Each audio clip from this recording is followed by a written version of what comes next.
Okay, welcome. I am Dr. James Baird, and I am a professor of business at Southwest University. And what we're going to talk about today is customer service. Okay, we're going to go on what we call a strength quest, because customer service definitely is a strength quest in today's competitive business environment. Many times when I do consulting, what I found is they're telling me it's some kind of procedural thing they need help with. Well, then I'm finding out later that it really is a customer service disconnect. Now, what we're trying to do with customer service is we're trying to make our customer a lifelong customer, because it's the 80-20 rule. 80% of your business comes from 20% of your customers, and these are the ones that come back all the time. So, when you're speaking with a customer, who's the most important person in the world? Most of us will say, me. The customer, you say, oh really? Let's look at it from a different way or a different angle. Suppose you have to choose. You win the lotto or your customer wins the lotto. Who would you want to win? Well, that's easy. Me. So now that we've established that you're the most important person in the world, well, the problem is when you're speaking with a customer, they think they're the most important person in the world, okay? Our task is to treat them that way, that they are the most important person in the world. Sometimes we fall short of this expectation. And again, as competitive as the world is right now, especially the business environment, we can't afford to do that, because we cannot afford to lose customers. So where does our paycheck come from?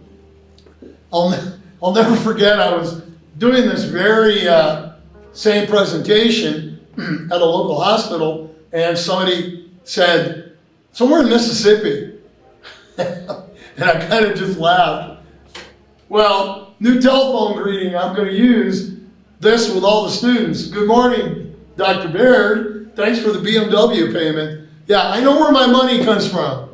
Okay, and we all should. And it doesn't really matter where you work or what industry you're in. Our money comes from the customer. If the customer goes away, the money goes away.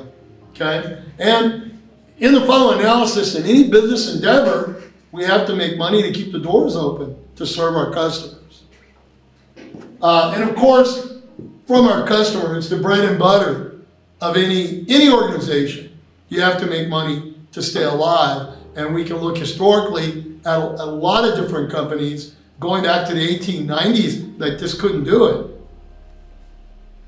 What's one customer worth to the organization?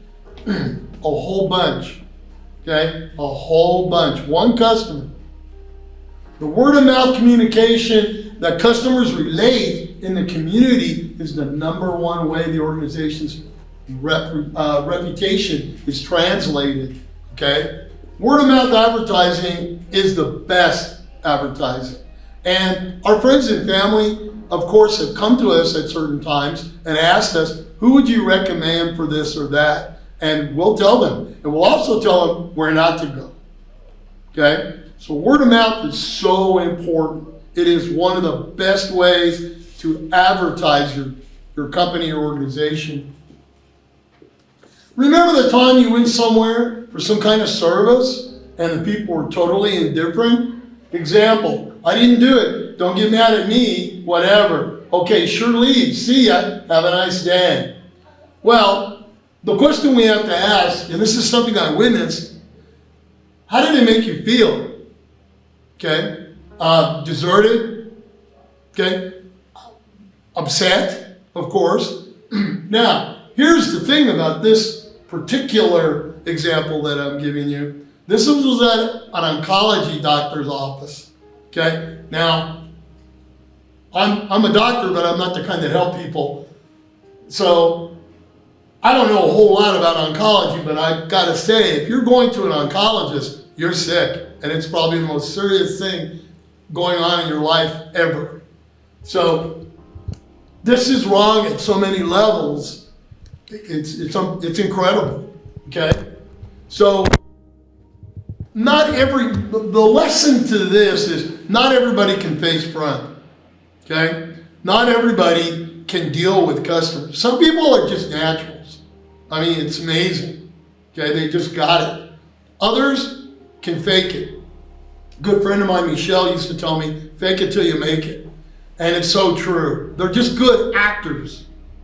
Okay, and that's fine too, because the bottom line is we want to take care of that customer. Don't be apprehensive to engage the customer, admit the mistake, even if you, and especially if you did not do whatever they're upset about. It doesn't matter. That's immaterial, okay? So don't take it personally. It's not. Something has happened, either with the product or service, and it's made them upset. Your goal, okay, and your objective is to make it right. Remember, the customer just wants reassurance and help.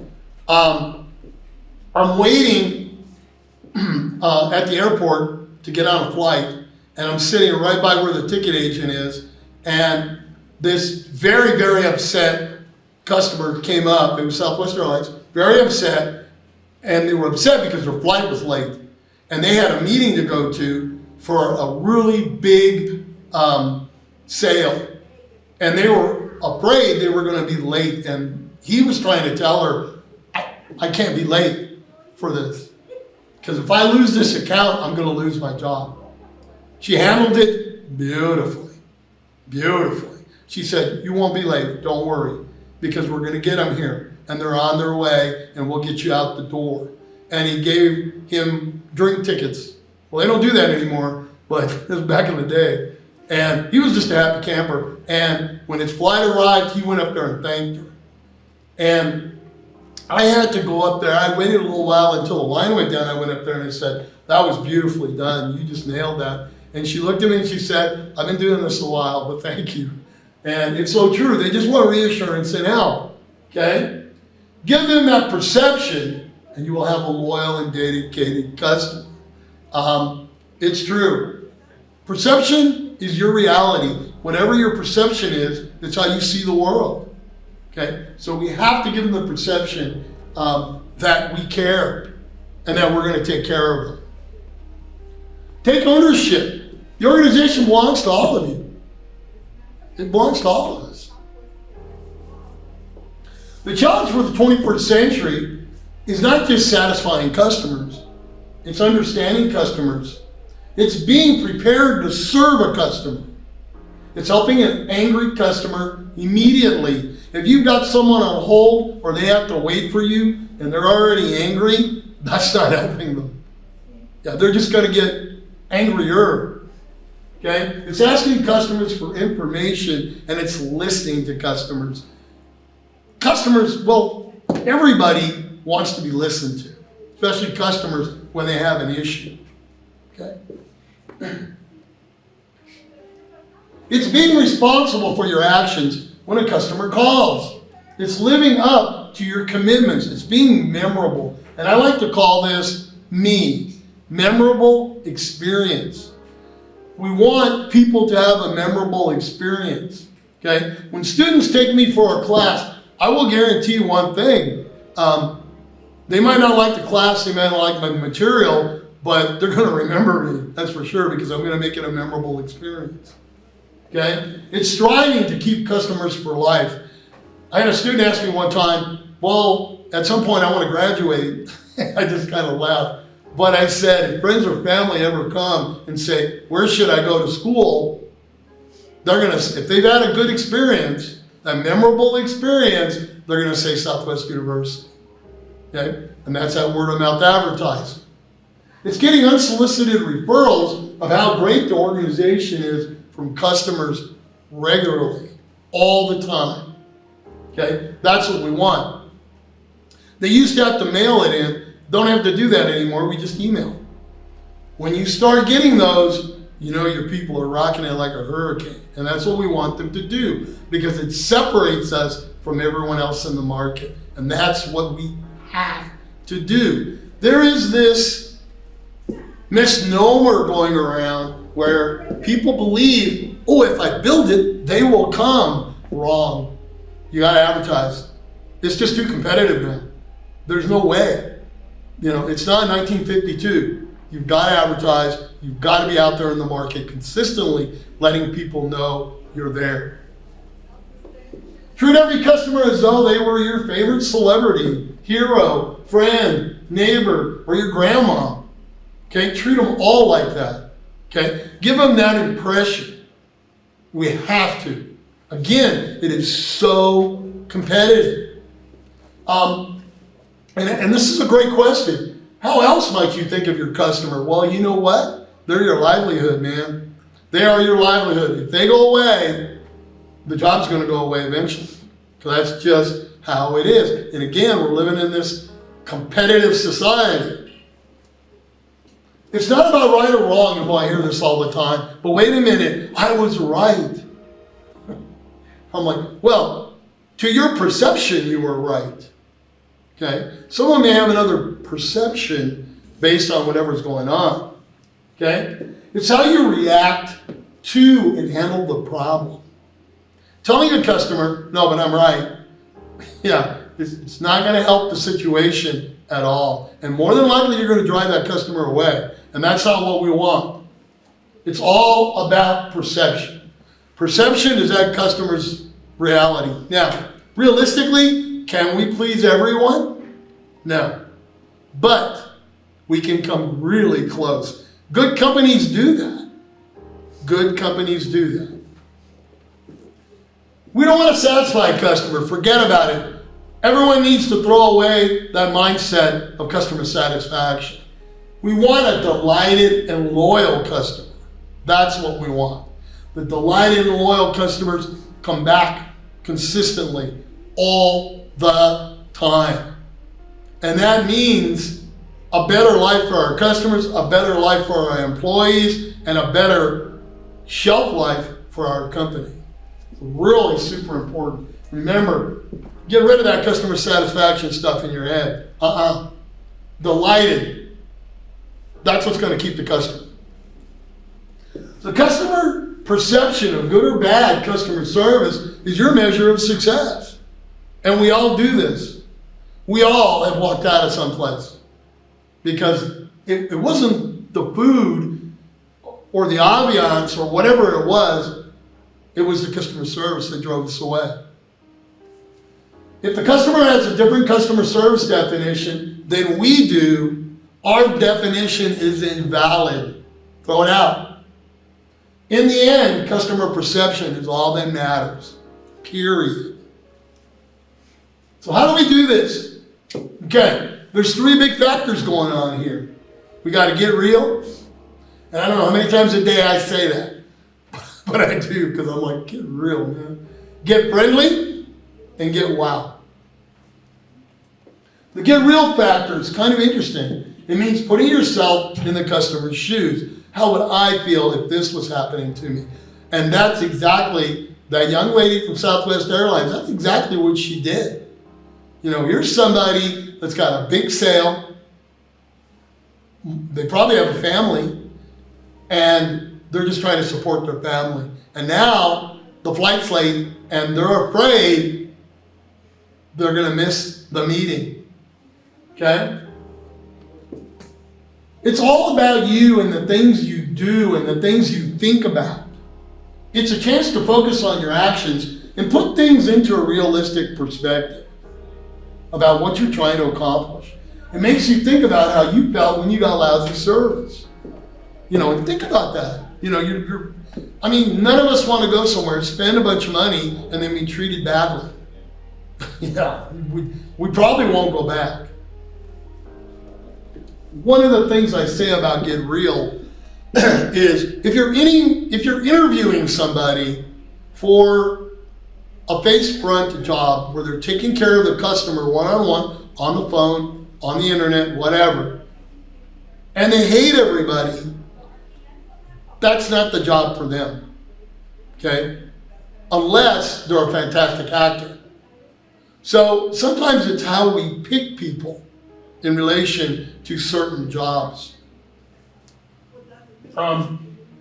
So think about the last time you went anywhere and you got bad customer service. How did you feel? Yeah, angry, hopeless maybe. If all it takes is an angry stranger to ruin your day, what are you going to do if something really serious happens? Why give someone else control of your life? If you let somebody anger you and have a negative emotion, you're turning over your power to them because they're deciding how you feel. Okay? Don't do that. You decide how you feel. I don't do that. I've done that for years.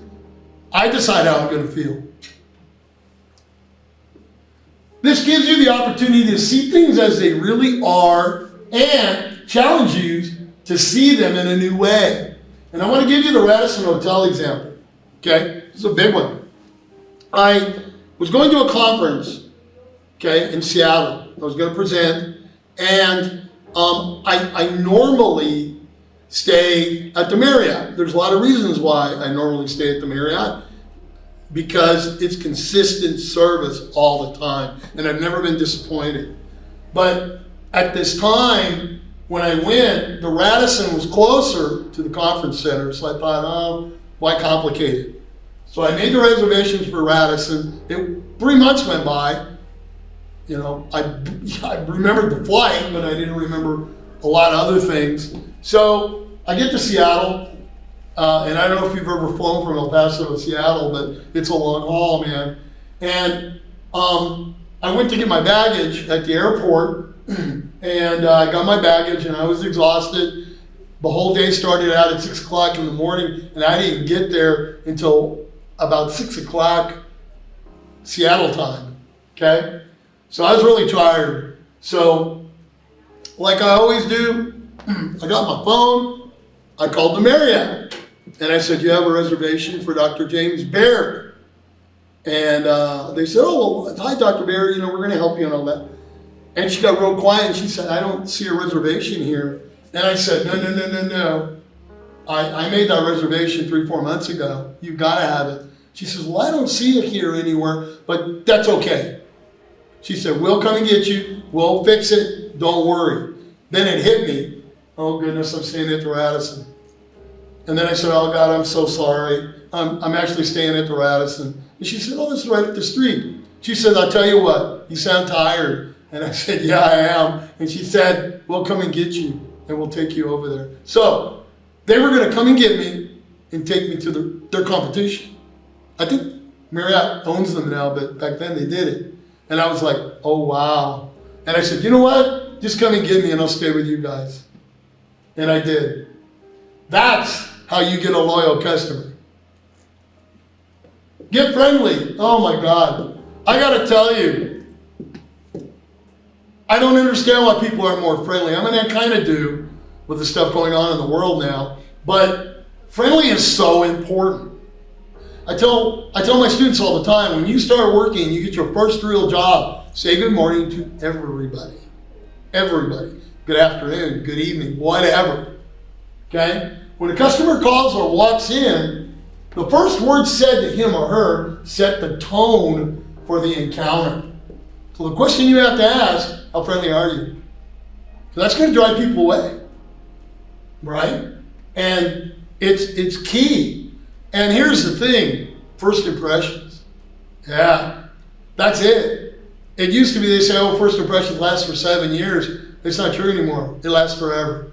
So whatever impression we get right off the bat, that's how we're going to judge the company. Now, that's not fair. We're judging the company by one person, but that's how we are. So you have to be extremely careful who you put out there facing that customer. Okay? So the question you need to be asking yourself, how is our organization being represented? When a question is asked by a customer, it means there's a need, and we call that an encounter signal. They're having a problem with something. Okay? How well do you respond to the need and ask for the encounter? It's key. In many jobs, when you're faced running, you're there and you're basically taking care of problems. That's what you're doing all day. Most organizations think it's their people that set them apart. I hear this all the time. Oh, it's our people. It's our people. Almost, but no cigar, it's their friendly people that set them apart. We have friendly people taking care of us, we'll go back. Excuse me. Friendly makes customers look forward to their encounter. And I want to tell you a story. I had a friend who got breast cancer. And she's 10 years survivor now. And I would call her periodically and ask her how she's doing and all that. And then I said, well, you know, I said, how's the chemo going? She goes, oh, I love going there. And I was like, what? And she said, they are so sweet to me. And I was like, wow, that's customer service right there. Right there. Okay? So, unfriendly chases people away. And I know everybody that's watching this have been chased away. And you won't go back. Okay? So how many customers is unfriendly chasing away?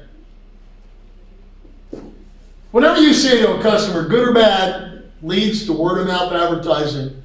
Yep. I'll tell people out there, oh my God, I went there, it was awful, don't do it. Run for your life. Okay? Now we have things like Yelp.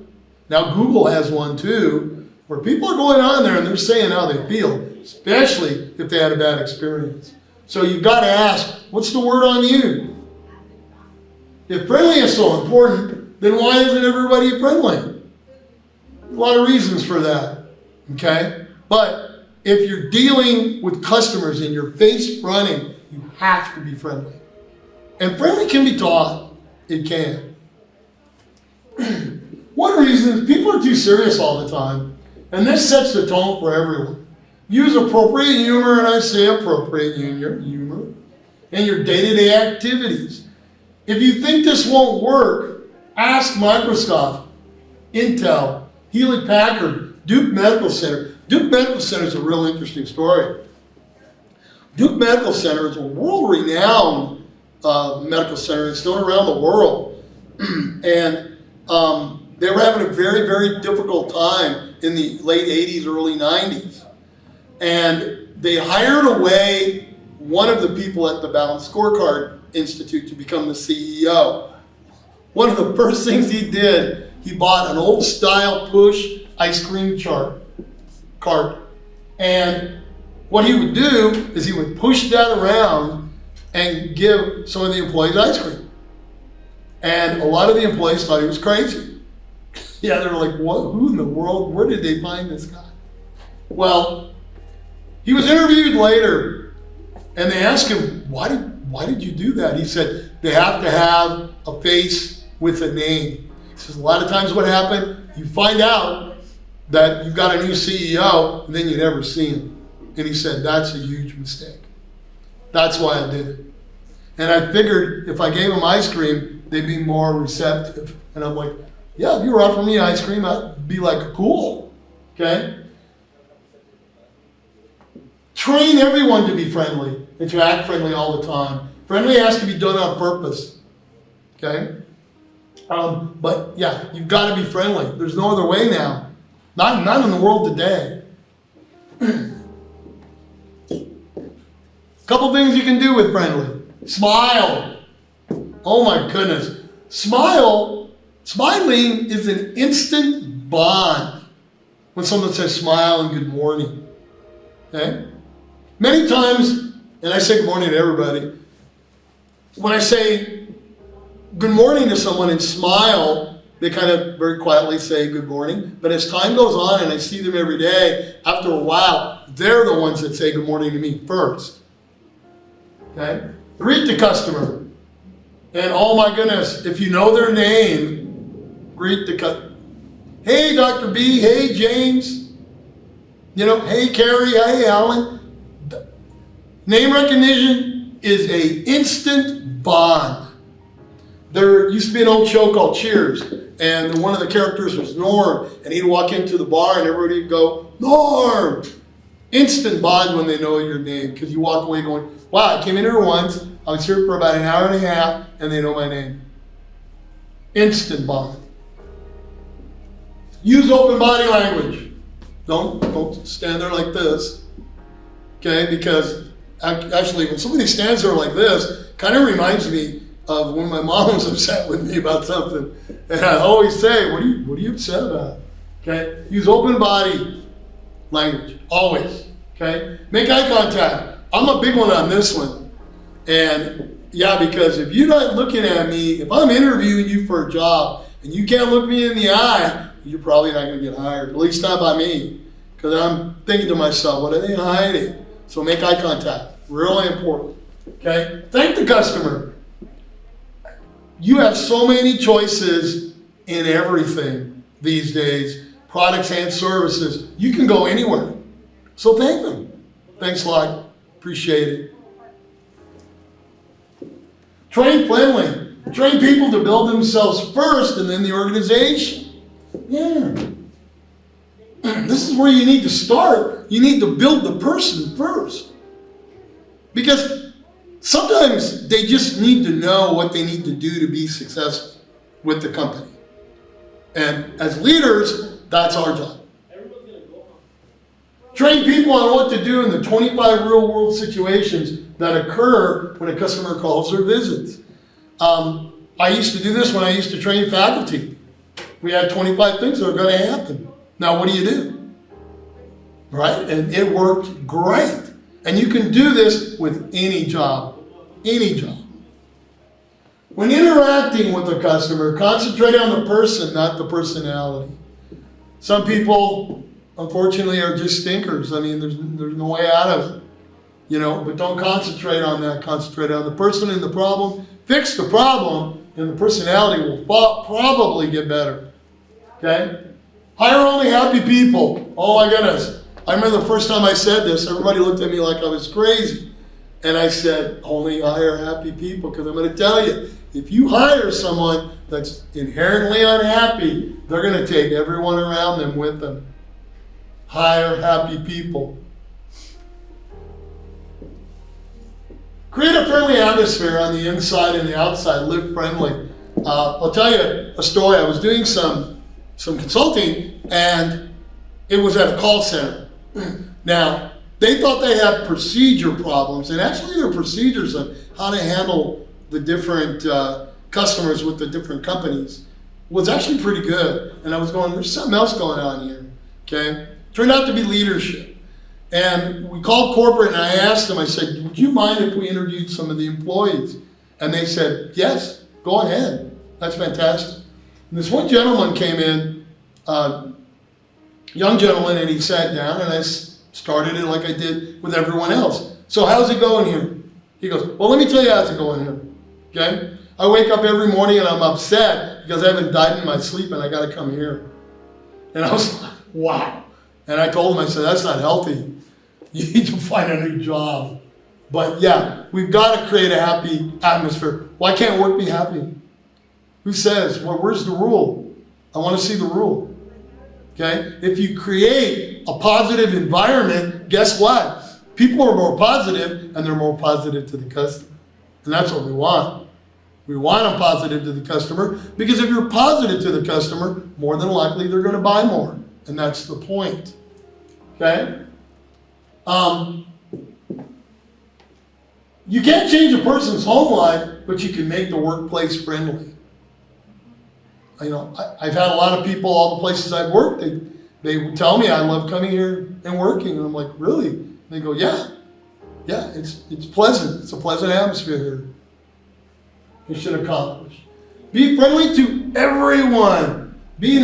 Say nice things. It's true what your mom said.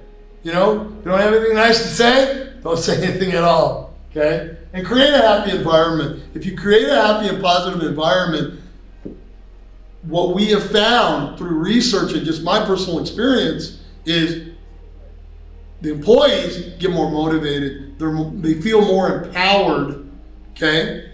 And they get more engaged. And that's where we need them to be. Get wow. Have you ever gone someplace and walked out and went, wow? Okay. Back a couple of years ago, my daughter, for her birthday, I took her to see the Rolling Stones. And she really wanted to see Dave Matthews Band. That was her thing. But I can remember walking out of the Sun Bowl that night, and and my daughter went, wow, those old men can rock. And I was like, I was like, well, they've been doing it a while. So, but they did. They just were amazing. Just incredible. And for her to say, wow, that was a big thing. Okay? Wow separates the extraordinary from the ordinary. And we want everyone in the organization to be extraordinary, of course. We want it to be brilliant, to glow.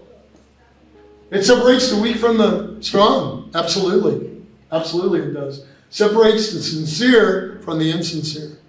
And I can tell when somebody's not sincere. I can. And that they really don't want to help me. That it's just a big bother. I'm not going back. Separates the pros from the cons and separates the yeses from the nos. On that example I gave a little while ago about Southwest Airlines, that ticket agent never told the customer no one time. And I know she wanted to, probably. She didn't. She spun it positive the whole time and saved the customer. Wow is the measure of your personal power and the way you use it. If you get someone to say wow about how they treated you, that's huge. You're using your personal power to not just help the organization, but to help yourself. Okay? Wow is doing for others in an exceptional way. Yeah, of course. That's why we go back to places, because they took care of us in an exceptional way. Wow is doing what others can't or won't. Yeah, it's amazing. I'll go out there and do consulting, and sometimes it's not that they can't. They just don't want to do it. And I'm like, it blows me away. Okay? And wow is the ticket to your success, your ticket. Now, I want to talk about the empathy role play. And I'll tell you a personal story. I had a meeting at a building downtown. And I went in the building, and there was a lady there who was a bit differently able, and she couldn't see the legend telling you where everything is in the building. And she was my goodness, she was probably like a micro inch away from it. And I went over and I said, are you all right? Can I help you? And she said, well, I can't see very well, and I'm looking for the central appraisal thing. And I said, and I looked at it and I saw it's third floor. I said, just follow me. I'll take you up there. And I took her up there, and I can remember going to my meeting and sitting there going, well, that might be me someday. Okay? So that's empathy, having empathy for someone else. And that's what we need to do. We need to take the picture off of us and put it on how the customer's feeling. To show empathy for customers, you might use the following phrases. I understand. I can appreciate that. Okay? A lot of times I'll say, been there, done that, got the t-shirt. Also, empathy is conveyed by your tone of voice and body language. Okay? We've got to be careful with that, because we've all heard the old saying, it's not what you said, it's how you said it. Okay? So we've got to be careful with tone of voice, and we've got to be careful with our body language, where we're not setting a signal that's keeping them away, or we're using a tone of voice that maybe is a bit too aggressive. Okay? Where we're raising our voice and going, well, what do you mean? Right there, you're going to be in for a fight. You're going to start the fight, because the customer's probably already upset about something. So we got to be careful with that kind of stuff. And we got to be careful how we phrase things. For instance, you're at the doctor's office. There's a couple things you don't want to hear. One of them is, you're going to live, kind of. What does that mean? Or from your significant other, I love you, kind of. Yeah, we don't want to hear that stuff. So we've got to be careful with those things. Here's how to wow. Be friendly. Be happy on the inside. Start with friendly words and actions. Believe me when I tell you, life's too short to go through being unhappy. It just is. Be helpful. Take the active role in helping. I gave you the lobby example. Help people. What I have found in life is, if you help people, you help yourself. It's really amazing. Okay? While best, take personal pride in being your best all the time. Not being your best for the company, or for the customer for that matter, but being the best for the most important person in the world, which is you. Okay? You're successful, your family's successful, all of it. It's a shared concern. Wow, creatively different. Think how you can change ordinary into extraordinary. So they'll remember you. So they'll have that memorable experience. It could be your voicemail, your greeting, your questions, your everyday actions. It could be just customer interaction. Flying Southwest, some of the funniest times I've ever had on there is when the flight attendant is describing the emergency procedures, and one of them said, well, if we have a sudden loss in pressure, oxygen mask will fall from the ceiling. When you stop screaming, put it on your face. And everybody in that plane just died laughing, you know. And I'm thinking, wow, that's amazing. But yeah, it just made the whole trip better. Okay? While funny, appropriately, humor is an instant bond with anybody. Okay? Don't tell jokes, just look at the lighter side of things. Okay? While truthful, customers just want the truth. They're going to find out anyway, so start with the truth. We lie to a customer, whoa, now you got a really upset customer. So just tell them the truth, period. That's it.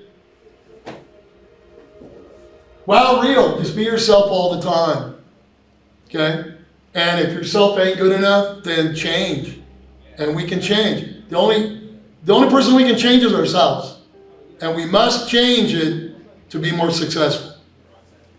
Be compelling. Your presentation skills are an important part. 50% of delivering your message. Yeah. A lot of people say, oh no, I'm not good at that. You will. If you do it enough, you'll get good at it. It's like anything else. It's like learning a musical instrument. The more you do it, the better you get. Okay? While fast and to the point, customers and coworkers will appreciate an answer that hits the bullseye the first time. One of the things that gets me is when people come up to me and start beating around the bush about something, and I know it's bad. Because if it wasn't bad, they wouldn't have told me. They would have told me right out the bat. And I just tell them, just tell me, whatever it is, just tell me. Okay? Hit the bullseye the first time, and just tell them. And then you can work out some type of solution to it. Be enthusiastic, and I love this. Enthusiasm comes from the inside, and it's from the Greek word entheos, which means the God within. Enthusiasm is contagious. I love coming here and teaching classes. The students can tell because they can see the enthusiasm, because I love it. And anything you love, you're going to do well. You're going to do well. And be knowledgeable. Know your customer. Know what to do. Know your product and service. I say this, I know it sounds a little egotistical, but it's so true. If you're going to come and talk to me about education, healthcare, or business, you better bring your A game, because I've been doing this a long time. Be courageous. Take a chance. Be willing to make mistakes. Be willing to fail. We're not going to hit the bullseye every single time. We're going to fail. That's life. Okay? One of the things you got to remember is you're going to make mistakes. Learn from them. Okay? Adjust, adapt, innovate, move forward. Consistently. All the time. No one is perfect. Okay? If you've never failed, you haven't learned anything. Yeah, learn it. Fix it. And move on. Be memorable. To separate yourself from your competition and everyone else, you must make memorable actions so people remember you in a good way. Memorable actions bring customers back consistently, all of the time. Long term, visualize your customer as a 20-year relationship and take all actions as though this were true. And like I said, a lot of students say, well, I don't want to take 20 years to get through my degree. I'm saying, no, but you'll recommend it to other people. And who knows, you might get a PhD at some point. There you are. Okay, manners. Think back to your mother telling you to act civilized and do it. Manners are important. I was on my motorcycle. I was coming home from a run. It was a beautiful Sunday. It was, I think, May, and I was right on I-10, and I passed this huge Lincoln Continental from the 1980s, and it had a flat tire. And there was a lady out there on the phone, I guess trying to get a hold of somebody. And as I drove on, because I was going 70 miles an hour, I thought to myself, someone's going to stop, right? And so I went up and I turned around and I went back. No one had stopped. So you got to understand how I looked. I had a leather jacket on. Okay, I had all my riding gear on, all my leathers and the whole 9 yards. Well, she immediately got in the car and locked the doors. And I went up to the window, and all I can remember saying is, oh goodness, I hope she doesn't have a gun or anything. But anyway, I went up to the window, and she rolled it down like that much. You can see that, like an inch. And I said, is someone coming to help you? And she said, I can't get my phone to work. I don't know what's going on. And I said, do you want me to change the tire for you?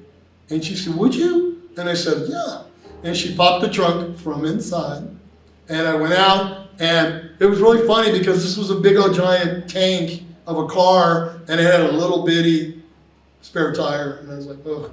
So I changed the tire, threw everything in there, went back up, and she lowered the window an inch, and I said, you're good to go, but you've got a temporary spare, so make sure tomorrow you get a new tire. And she said, oh, I'll have my husband take care of all that.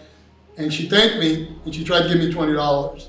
And I said, no, I can't take your money, just be safe. And that was it. That's manners.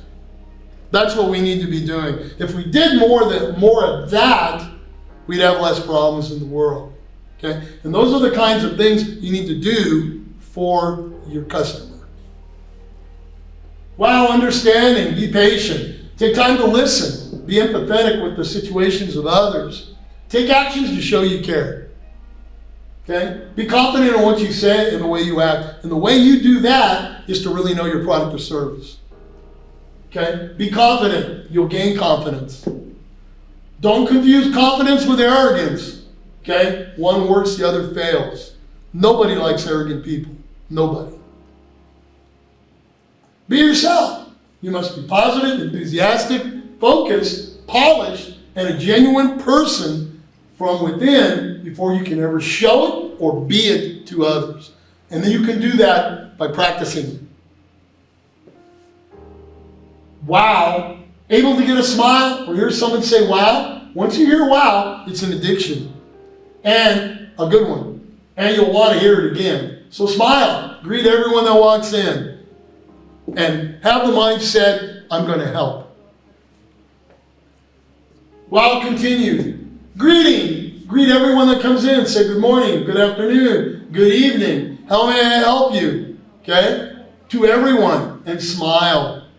Life's too short to go through without smiling. And if you want customers to come back all the time, you've got to hire happy people that smile. Because I'll go back if it's a positive atmosphere.